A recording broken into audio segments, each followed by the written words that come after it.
एक किताब, सिर्फ एक किताब, और 11 countries, 11 African countries on radar, many European countries, many Asian countries, and then now Bharat. सिर्फ एक बुक है जिसके बेसिस पे डीप स्टेट रिजीम चेंज पूरा कर रहा है। उस बुक का नाम नहीं बताऊंगी, थोड़ा सा सस्पेंस रखिए, आखिरी तक तो बता ही देंगे फॉर श्योर। इतने बड़े लेवल पर ये काम करते रहे, and that book has been translated into 34 languages. Can you believe that? That single book, जो कि डीप सोर्स का प्रॉपर इंस्पिरेशन है। राहुल गांधी शायद उसकी आरती उतारते होंगे सुबह शाम, पता नहीं खुद पढ़ा है आपने, असिस्टेंट से पढ़वा कर वहां से क्रक्स निकाला है। But a very interesting analysis coming your way. नमस्कार, सत श्री अकाल, राम राम सा, खमाणी, वणक्कम, प्रणाम। आप सभी का ऑल्टरनेट मीडिया में फिर से स्वागत है। हमारे साथ पहली बार जुड़ रहे हैं Ravi Singh Chaudhary ji, who is an author of many books, but his latest books are Rishi intelligence and the dialectical Rishi. Apart from that entrepreneur है, एग्री बिजनेस में डील करते हैं, और आज हमारे साथ जुड़े हुए हैं Rishi ji. Ravi ji, a very warm welcome on the show. आपका बहुत बहुत धन्यवाद मैम, मुझे आज अपने शो पे बुलाने के लिए। जी। जी, रवि जी, जब आप और मैं बात कर रहे थे ऑफ द रिकॉर्ड, तो हम एक बुक के बारे में बात कर रहे थे, किस तरीके से एक बुक ने करोड़ों जिंदगियों को बदला है। 11 कंट्रीज में रिजीम चेंज हुए हैं, हो चुके हैं मतलब, और अभी बाकी भी इन प्रोसेस है। और अब उनका जो स्टॉप है, इस बुक का जो नेक्स्ट शायद नाम इंक्लूड हो जाए, I hope we are trying to hold it back, वो है Bharat. So let's begin from there, over to you ji. जी, तो पहले जीन शार्प का मैंने नाम सुना। ये गूगल टॉक्स में आए थे बहुत पहले। तो जीन शार्प एक वर्ड यूज कर रहे थे कि मुझे डिक्टेटर्स नहीं पसंद, और मेरा एक लाइफ गोल रहा, मैं ऑब्लाइज रहा कि मुझे ढूंढना है, मुझे कंपाइल करना है पूरे दुनिया के सारे केस स्टडीज लास्ट 150 ईयर्स में, कि सरकार को गिराते कैसे हैं, रिजीम चेंज करते कैसे हैं, राइट। और वो नंबर बेसिकली, व्हेन आप सुनते हैं कि एक नंबर आता है कि 198 तरीके पीसफुल रिजीम चेंज के, नॉन वायलेंट एक्शंस, और आपको कौन सा नाम वापस से याद आता है? महात्मा गांधी का, right. Civil disobedience, non corporation, non cooperation, salt march, Dandi march, ऐसी बातें आपको याद आती है। तो ये बुक मेरे हाथ लगी, तो मैंने इसको पढ़ना स्टार्ट किया कि 198 तरीके वो कौन से हैं, उसको जाना जाए। तो सबसे पहले जो केस स्टडी थी कि 150 साल में हुआ क्या, वो जानना बहुत जरूरी था। तो ये जो मिडिल ईस्ट जो है बहुत ज्यादा सेंटर फोकस रहा, क्योंकि इसराइल पैलेस्टीन है, वहां इराक वॉर रहा, ईरान का भी हम रिजीम चेंज देखते हैं, लीबिया, इजिप्ट, टूनिशिया। तो आप देखेंगे कि अगर पास्ट में जाएंगे तो हर कारण के जड़ में ब्रिटिश जरूर निकल के आते हैं, कि उसके पीछे अंग्रेज जरूर हैं कभी ना कभी, क्योंकि उनकी अंपायर थी थ्रू आउट द वर्ल्ड। तो उनका रोल रहेगा ही, कोई ना कोई कॉन्फ्लिक्ट जो आज भी बची रह गई है।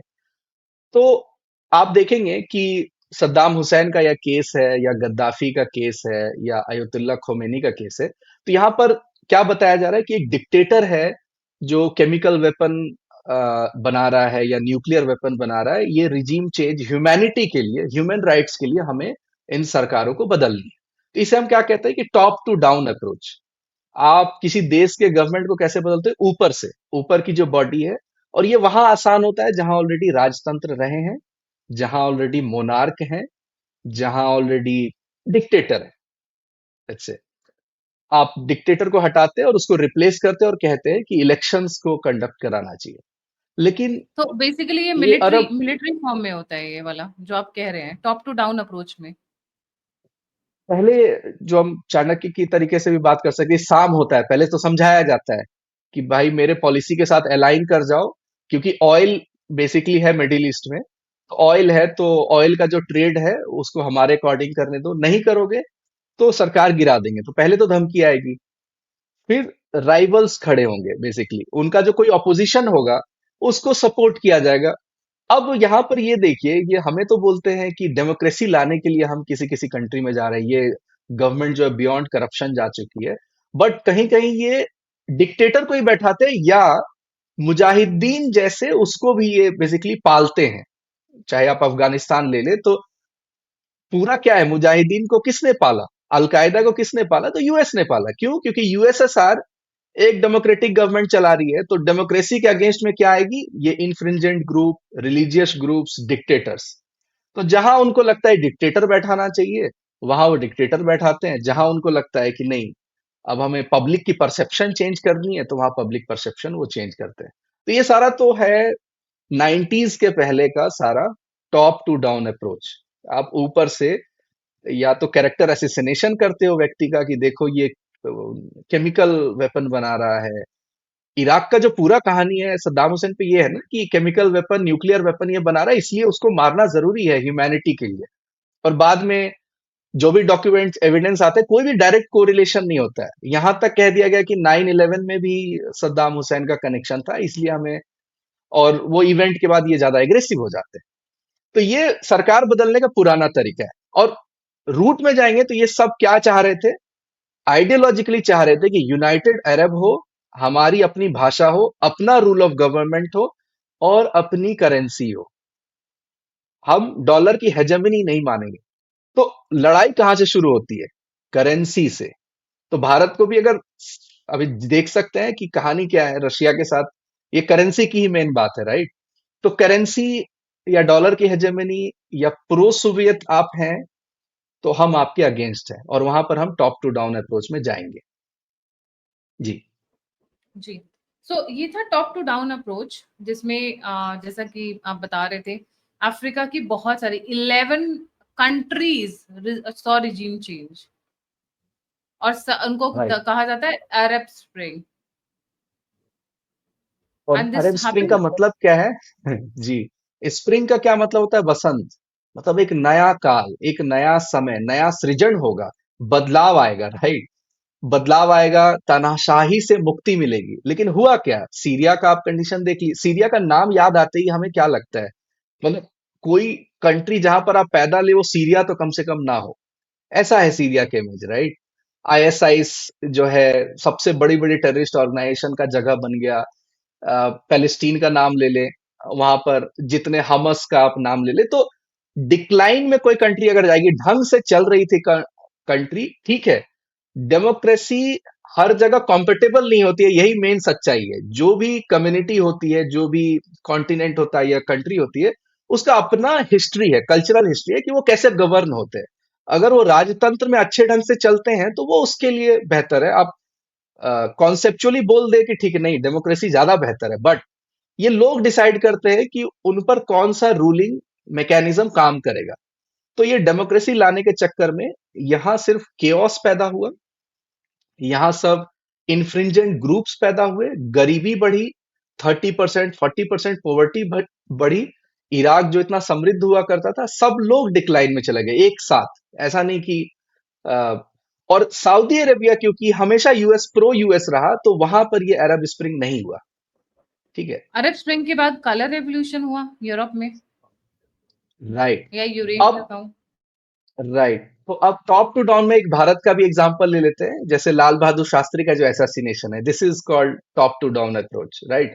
प्लेन क्रैश होना, कोई साइंटिस्ट अगर कुछ बड़ी डिस्कवरी करना चाह रहा है, जो आपको स्ट्रैटेजिकली वर्ल्ड में बेसिकली एक सुपर पावर तो नहीं, उस दिशा में एक एस्पिरेशनल बनाता है कि आज से 40 साल बाद ऐसे होंगे, तो साइंटिस्ट का कत्लेआम होना, या ये जो है, तो सेबोटाज ऑफ इंस्टीट्यूशंस, ये सब टॉप टू डाउन अप्रोच है। अब आते हैं ये जो आपने कलर रेवोल्यूशंस कहा, तो अब आज के समय में जब सोशल मीडिया है, जब मीडिया बेसिकली डिसेंट्रलाइज हो गया, आपको हर तरह की इंफॉर्मेशन हर जगह से मिल रही है, ठीक है। आपकी विचारधारा के अनुसार आप मीडिया कंट्रोल नहीं कर पा रहे हैं, और कहीं तो बहुत जगह डेमोक्रेसी भी ऑलरेडी स्टैब्लिश्ड है, एक लेजिटिमेट गवर्नमेंट है। मतलब लोगों ने वोट करके चुना है, ऐसा नहीं कि जबरदस्ती कोई तानाशाह बैठा है, वोट करके चुना है। अब वो अगर प्रो यूएस पॉलिसी के अकॉर्डिंग नहीं है, या वो एक ऐसा लोकेशन है जो स्ट्रैटेजिक लोकेशन है, जो ट्रेड रूट पे पड़ता हो, सोवियत, पुराना सोवियत या अभी का रशिया के प्रॉक्सिमिटी में हो, ऐसा जगह जहां एशिया में एंट्री मिलती हो, मिडिल ईस्ट में एंट्री मिलती हो, और वहां पर अब हमें कंट्रोल चाहिए। लेकिन है वहां पर डेमोक्रेसी, प्रॉपर एक लेजिटिमेट गवर्नमेंट है, ठीक है। तो वहां पर डेमोक्रेसी मतलब लोकतंत्र, मतलब लोगों ने चुना है। अब लोगों ने चुना है तो एक गुडविल एक नेता का होता है, ठीक है? वो एक इमेज बनाता है। उस इमेज को खराब करना बहुत ज़रूरी है। आप किसी भी माध्यम से कर सकते हो। आप करप्शन के माध्यम से कर सकते हो, इनएफिशिएंसी के माध्यम से कर सकते हो, बेरोजगारी के माध्यम से कर सकते हो। बांग्लादेश में ये बोल दो कि रिजर्वेशन जो है किसको आप ज्यादा दे रहे हो, राइट? तो इमेज परसेप्शन को चेंज करना, ताकि एक समय के बाद, अचानक से नहीं होगा ये, 1 साल 2 साल में नहीं होगा, ये 5 साल लगेगा, 10 साल लगेगा, 15 साल लगेगा। तो बॉटम टू टॉप आप जाते हो। और आज के समय में, जहां भारत में तो चलिए हम कुल, गोत्र, जाति, क्षेत्र, गांव बोलते हैं, तो स्टेट और इंडिविजुअल के बीच में कई लेयर्स हैं, ठीक है? बट वर्ल्ड में हम बोलते हैं कि नहीं, स्टेट है और इंडिविजुअल है, तो इसके बीच में आती है सिविल सोसाइटी, जिसको आजकल हम लोग एनजीओ के नाम से जानते हैं। तो बेसिकली एनजीओ को नर्चर करना, जो हम बोलते हैं फंडिंग आ रही है, फॉरेन फंडिंग, तो देते किसको है? उसको यूटिलाइज कौन करता है? या तो कोई रिसर्च करेगा या एट्रोसिटी लिटरेचर पे काम करेगा। जी, तो ये सारा बेसिकली बिल्डअप करते हैं और बॉटम टू टॉप अप्रोच में जाते हैं और रिवोल्यूशंस खड़ा करते हैं, मतलब रोड पे, सड़कों पे जाना। और दिस इज नॉन कम्युनिस्ट वे, मैं ये भी आपको बता दूं। कम्युनिस्ट तरीका तो बेजमेनोव का जो है कि सबवर्जन, आइडियोलॉजिकल सबवर्जन, जो सभ्यता है, संस्कृति को मिटा दो, राइट? उसकी मेमोरी में से आइडेंटिटी को गायब कर दो, उसे नास्तिक बना दो, उसे डीमोरलाइज कर दो, ये सारा कम्युनिस्ट तरीका है। US is not a communist nation, right? उसका क्या तरीका है? उसका तरीका है बस लेजिटिमेसी को खराब करो। अब कैसे खराब करना है, ये 198 तरीके में पूरा ये है, जो मैंने जीन शार्प की बुक, जो हम बात करने वाले हैं, ये 198 वहां पे बात आती है कि तो रवि जी, आपने क्या स्टेट लेवल पे या अक्रॉस द भारत या पीछे पास्ट में भी आपने लाल बहादुर शास्त्री जी का एग्जाम्पल दिया, वो पास्ट का एग्जाम्पल है। आप लेटेस्ट आपने कोई ऐसा देखा जहाँ पे बॉटम टू टॉप कोई एग्जाम्पल हो, जहाँ पे रिजीम मतलब सरकार गिराकर नई सरकार बनाई गई हो? तो जो एग्जाम्पल हम भारत में देखते हैं, केजरीवाल जी का जो पूरा आप देखते हैं राइज है, ठीक है? ये, वो आते कहाँ से? उनको मैग्सेसे अवार्ड मिला हुआ होता है। मैग्सेसे अवार्ड को हम कहते हैं कि एशिया का नोबेल प्राइज है। और एशिया का नोबेल प्राइज को स्कॉलरशिप आती है रॉकफेलर से। तो एक व्यक्ति जो ऑलरेडी लेजिटिमेसी बना रहा है, राइट? बहुत, क्योंकि आप रिप्लेस करोगे तो पहले एक लीडर ऑल्टरनेट पहले ढूंढोगे, राइट? तो केजरीवाल जो है पूरा इस रूट से आते हैं। और दिल्ली में वो कंडीशन भी पैदा होती है कि कॉमनवेल्थ का करप्शन हो रहा है, निर्भया कांड हो चुका होता है, और भी बहुत सारी, जो हम बोलते हैं एंटी इनकम्बेंसी का भी एक केस बोलता है कि एक लंबा सरकार रह जाती है, तो उससे भी लोग को लगता है कि डेमोक्रेसी का जो एग्जांपल होता है कि नहीं, स्विमिंग पूल की तरह पानी को बदलना चाहिए, तो चेंज करना चाहिए गवर्नमेंट को, नहीं तो करप्शन रैम्पार्ट हो जाते हैं। तो दोनों कंडीशन हो गई, एक है फ्रूटफुल ग्राउंड है, बहुत सारी समस्या पाइलअप हो गई है, परसेप्शंस भी चेंज हो गया है कि लोगों का बहुत पूरा अविश्वास है, और एक व्यक्ति जिसको पूरा एक सपोर्ट है, जो पूरा मोडस ऑपरेंडी है अन्ना हजारे मूवमेंट के बाद। और ये बहुत लोगों ने ध्यान नहीं दिया कि मूवमेंट के पहले दिन 22 कैमरा कैसे आ जाता है, ठीक है? कोई भी भारत में मूवमेंट, ठीक है? तो इसको समझना बहुत जरूरी है। और मैंने तो यहां तक देखा, मतलब पता नहीं, मेरा एक ऑब्जर्वेशन है, उसको आप कॉन्स्पिरेसी थ्योरी बोल दे, जो कलर ऑफ फ्लैग है, जो बाद में पंजाब में आप पार्टी का जो कलर है येलो और जो पर्पल है, उसका यदि आप आरजीबी बेसिकली चेक करोगे और यूक्रेन का जो है वो सेम दिखता है। तो कभी कभी लगता है इनकी डिजिटल टीम भी क्या एक ही सेंट्रलाइज्ड है, कि वहां से वो गाइड कर रहे हैं कि कलर ये होना चाहिए, फ्लैग ये होना चाहिए। तो Magsaysay award, camera, Anna Hazare movement को हाईजैक करना, और फिर एक समस्या बेसिकली होनी चाहिए, फॉल्ट लाइन होनी चाहिए, बिना फॉल्ट लाइन के तो कोई नहीं आ सकता। लोग इतने भी बेवकूफ नहीं है कि कोई आएगा बाहर से और नैरेटिव बना करके गवर्नमेंट गिरा देगा। एक जगह भी होना चाहिए, ग्राउंड भी होना चाहिए। तो और हवा हवाई बातें बहुत ज्यादा करना, इससे भी बहुत पता चलता है कि मतलब ये ग्राउंड रियलिटी नहीं पता, राइट? मतलब ये कोई टूल किट से बातें आ रही है, और लास्ट में पावर में कैसे थ्राइव करना, फ्रीबीज से, टेक्निकली, ठीक है? तो ये जो एक एग्जाम्पल है, हमें दिखता है कि ये जो जीन शार्प की जो मेथोडोलॉजी है, और नाम भी आता है, अल्बर्ट आइंस्टीन इंस्टीट्यूशन ये नाम है, इस इंस्टीट्यूशन जो ये रिसर्च वर्क करती है। और कहीं मैंने सुना है, अब ये इसकी मैं पुष्टि नहीं कर रहा हूं, कि बहुत पहले ये टीम जो है अल्बर्ट आइंस्टीन इंस्टीट्यूशन की टीम जो है वो संपर्क में आती है, क्योंकि दे आउटसोर्स देयर प्रोजेक्ट। इन्हीं को अगर कंसल्टेंसी चाहिए, सरकार कहाँ की गिरानी है, तो दे हेल्प। प्रॉपर एक इंस्टीट्यूशन है, राइट? तो ये टीम बहुत पहले कनेक्ट में भी रही है कि कैसे आपको रिजीम चेंज करना है।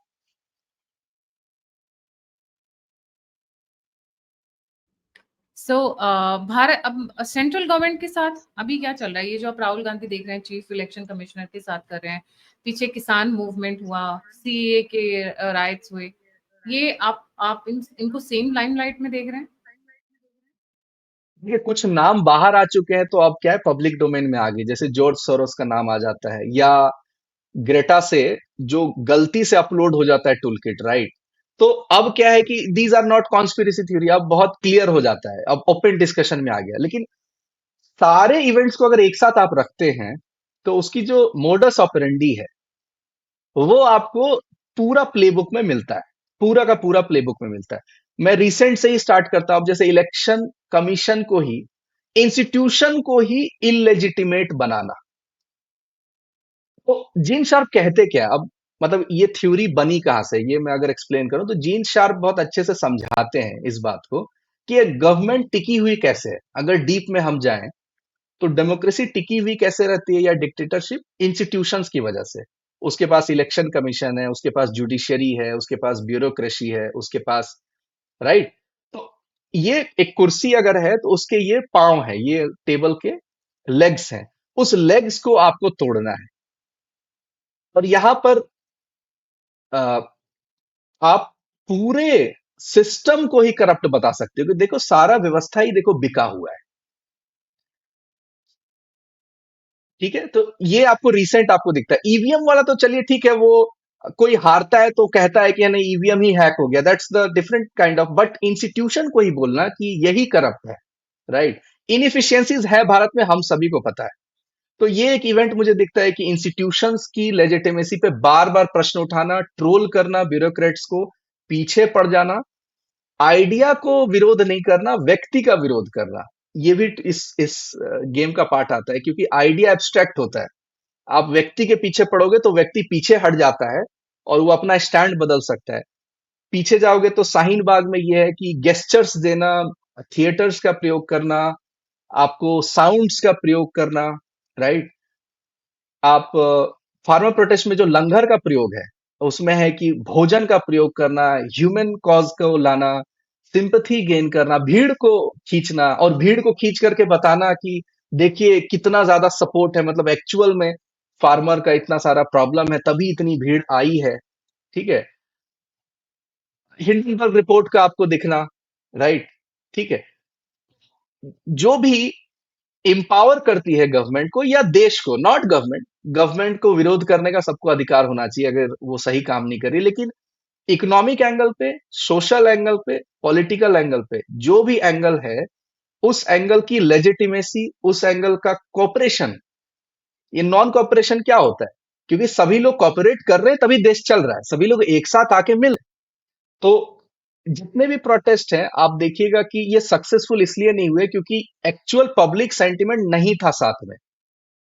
पब्लिक सेंटिमेंट या पब्लिक, तो प्रॉब्लम्स को क्रिएट करना, प्रॉब्लम्स को बढ़ा चढ़ा करके दिखाना, और छोटे छोटे विक्ट्रीज को सेलिब्रेट करना। अभी अब कांग्रेस का कम, लोकसभा इलेक्शन में कम आए सीटें, लेकिन उसको ऐसे बताना कि हम तो जीत रहे हैं, राइट? तो ये जो लेजिटिमेसी है, परसेप्शन ये बनाना कि हम जीत रहे हैं, हमारी बातें सही हैं, और अ, ये गवर्नमेंट जो है तानाशाह हो गई है, डिक्टेटर हो गई है। और इसको अलग अलग डॉक्यूमेंट्रीज के थ्रू भी लाना, तो ये लास्ट 10 years का जो हमें दिखता है, जीन शार्प की जो मेथोडोलॉजी है वो हमें दिखती है। अब पॉइंट है कि कोई रिजीम चेंज कर ही क्यों रहा है? मतलब अगर वाई अगर हमें नहीं पता है, तो हम व्हाट और हाउ पे हम कैसे जा रहे हैं? हु पे हमने बहुत बात की कि ठीक है डीप स्टेट इसके पीछे है, बड़े बड़े कॉरपोरेशंस हैं।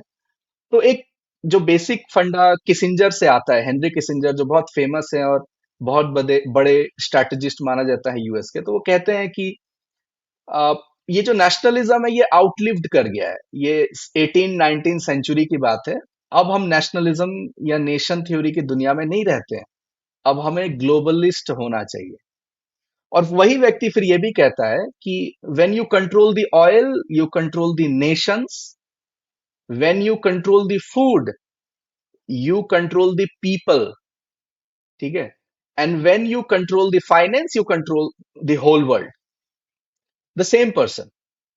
तो यूएस टेक्निकली एक इमिग्रेंट कंट्री रही जिसका कल्चरल रूट नहीं है, तो उसको बस मार्केट इकोनॉमी और इकोनॉमिक और स्ट्रैटेजिक जो पोजीशनिंग है, ट्रेड से मतलब है, बस उसका फायदा होना चाहिए। दुनिया नियमों से चलनी चाहिए, लेकिन नियम वो बनाएगा, ये उसका बेसिस है। और जो उनके नियमों के अनुसार नहीं चलेगा या जो प्रो सोवियत हो गया है, वो हमारा बेसिकली एक दुश्मन है by our document. It's not just perception, हम उसे दुश्मन मानते हैं। तो रशिया से यूरोप ऑयल ले चलेगा, गैस ले चलेगा, भारत लेगा तो नहीं चलेगा, ठीक है। दैट्स द, वो उनके नियम है, सही गलत नहीं है, मोरालिटी नहीं है, उनके नियम के अनुसार चलना है। That's why it's called super का पावर, जो हम बोलते हैं कि अब एक ही सुपर पावर बचा, एम्पायर। तो वो अपने आप को मेंटेन करना चाहते हैं, उनकी जो हेजेमनी है। That's why they these do these all things. Arab spring क्योंकि ऑयल है वहां, बांग्लादेश क्योंकि स्ट्रैटेजिक लोकेशन है, भारत इतनी बड़ी कंट्री है, यहां पर तो आप जल्दी से कुछ नहीं कर सकते। कंट्री, कोई दूसरा कंट्री अगर सक्सेसफुल हो रहा है तो फिर वो मल्टीपोलर वर्ल्ड बना देगा, और मल्टीपोलर वर्ल्ड बना देगा तो फिर आप कंट्रोल नहीं कर पाओगे। टेक्निकली आप अपने हिसाब से दुनिया को नहीं चला पाओगे। तो आप मल्टीपोलर वर्ल्ड जहां भी बनेगा उसको हम रोकेंगे, और अगर नहीं रोक पा रहे हैं तो हम उस सरकार को ही गिरा देंगे। जहां टॉप टू डाउन पॉसिबल है वो छोटी कंट्री में होगा, जहां बड़ी कंट्री है वहां हम बॉटम टू टॉप में जाएंगे, और सारा मीन्स का प्रयोग करेंगे, चाहे वो प्रोटेस्ट हो, चाहे वो इंस्टीट्यूशन का प्रयोग करना हो, चाहे इनएफिशिएंसी को बाहर लाना, ढूंढना, डेटा को मैनिपुलेट करना और बताना कि this government is doing something fishy, और लोगों के दिमाग में से वो परसेप्शन बनाना कि सरकार को नेक्स्ट इलेक्शन में वो गिरा दें। जी, बिल्कुल सही। Thank you so much Ravi ji for joining. जाने से पहले सभी व्यूअर्स से रिक्वेस्ट है, please don't forget to like, subscribe and share the alternate media. अगर आप कंट्रीब्यूट करना चाहते हैं तो नंबर स्क्रीन के ऊपर है, यूपीआई स्क्रीन के ऊपर है। आप फीडबैक देना चाहते हैं, मुझसे जुड़ना चाहते हैं, तो सभी के सभी लिंक्स डिस्क्रिप्शन बॉक्स में। इसी के साथ जय हिंद, जय श्री राम, हर हर महादेव।